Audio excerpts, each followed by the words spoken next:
하나님 말씀 로마서 2장 1절부터 29절 되겠습니다. 그러므로 남을 판단하는 사람아 누구를 막론하고 네가 핑계하지 못할 것은 남을 판단하는 것으로 네가 너를 정죄함이니 판단하는 네가 같은 일을 행함이니라.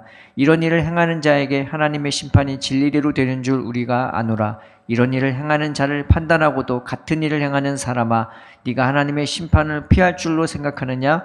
혹 네가 하나님의 인자하심이 너를 인도하여 회개하게 하심을 알지 못하여 그의 인자하심과 용납하심과 길이 참으심이 풍성함을 멸시하느냐? 다만 내 고집과 회개하지 아니한 마음을 따라 진노의 날 곧 하나님의 의로우신 심판이 나타나는 그날에 임할 진노를 내게 쌓는도다.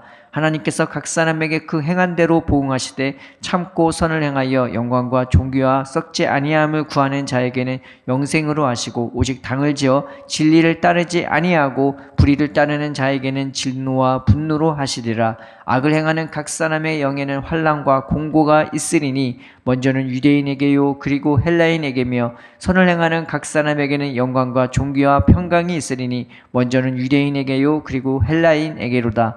이는 하나님께서 외모로 사람을 취하지 아니하심이라.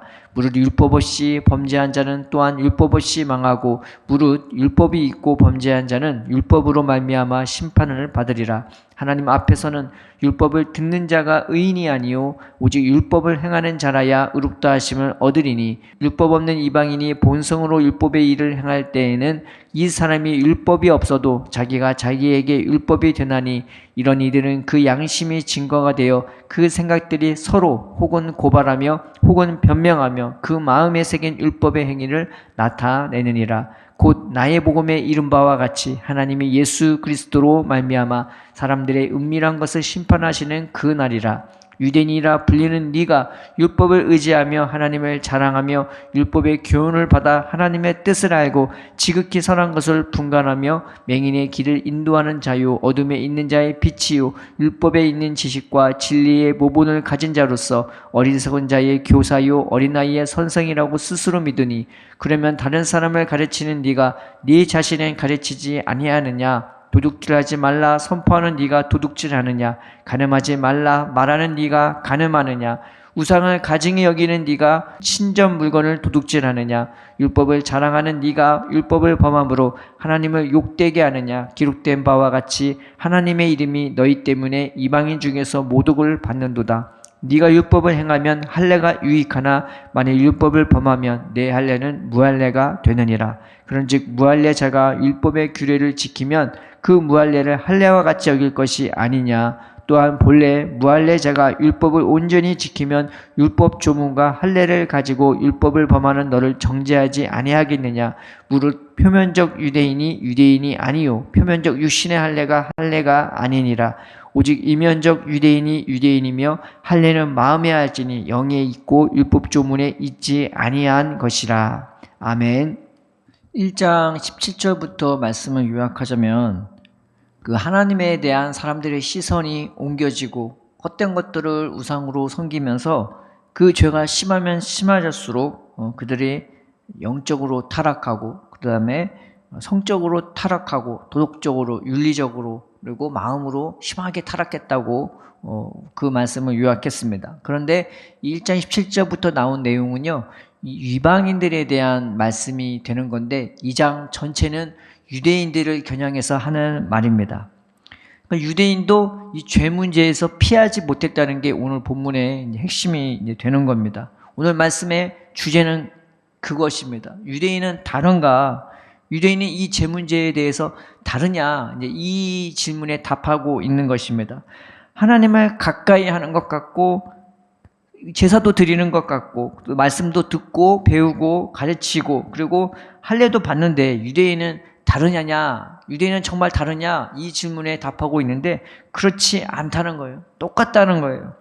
똑같이 고집이 있고 똑같이 회개하지 않는 마음으로 살고 있고 또 율법이 지키라고 하는 그 선한 말씀은 하나도 지켜지지 않고 있다고 말하는 것입니다. 지키기는커녕 하지 말라는 것만 범함으로써 하나님을 욕되게 하고 있다는 거예요. 그러면 우리가 말하기를 할례를 받지 않았는가? 제사 드리지 않겠는가? 오늘 식으로 얘기하면 세례 받지 않았냐요?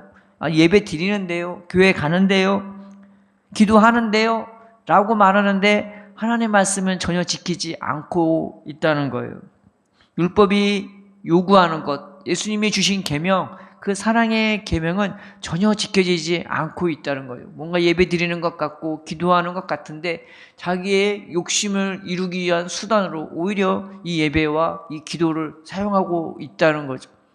그러니 맨 마지막에 말씀이 이제 이런 말씀이 되는 겁니다. 28절, 29절을 표준 세번역으로 번역했을 때 이렇게 말씀이 되어 있습니다. 겉모양으로 유대 사람이라고 해서 유대 사람이 아니요, 겉모양으로 살갗에 할례를 받았다고 해서 할례가 아닙니다. 오히려 속사람으로 유대 사람인 이가 유대 사람이며 율법의 조문을 따라서 받는 할례가 아니라 성령으로 마음에 받는 할례가 참 할례입니다. 이런 사람은 사람에게서가 아니라 하나님에게서 칭찬을 받습니다. 예수님이 승천하기 전에 너희는 몇 날이 못되어 성령으로 세례를 받으리라 했습니다. 성령으로 세례 받는 게 어디에 세례를 받는 거겠어요? 우리의 마음일 것입니다. 정말로 예수님을 믿는다는 것, 구원을 받았다는 것은 마음으로 새로워지고 우리의 삶의 언행 심사가 새로워지면서 삶의 발자취가 저 천국을 향하여 점점 주님의 마음을 닮아가고 주님으로 더 깊이 뿌려내려가지고 영적으로나 모든 면에 있어서나 정말 예수님을 닮아가는 그 길을 가는 것을 이제 말하고 있는 것입니다. 나는 할례 받았지 않나요? 나는 세례 받지 않았나요?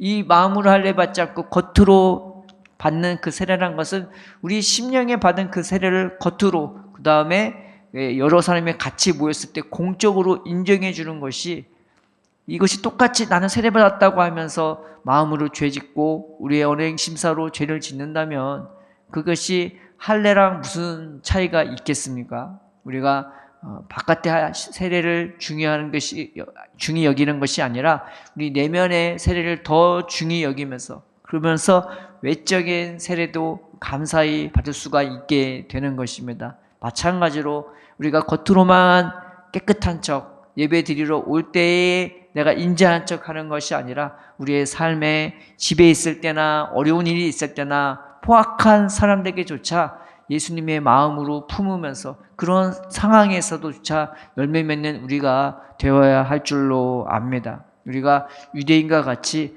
속지 맙시다. 유대인지도 피하지 못한 이 죄 문제를 우리가 외면하지 말고 하나님, 내 삶 속에서, 내 마음에서, 내 언어, 내 생각, 내 삶의 모든 행하는 것에 있어서 예수님을 닮아갈 수 있는 하나님 기뻐하시는 그 열매를 맺게 해달라고 주님의 이루하심과 능력과 은혜를 구하면서 오늘 주님 앞에 나아가는 저와 여러분 되기를 주님의 이름으로 축원드리겠습니다.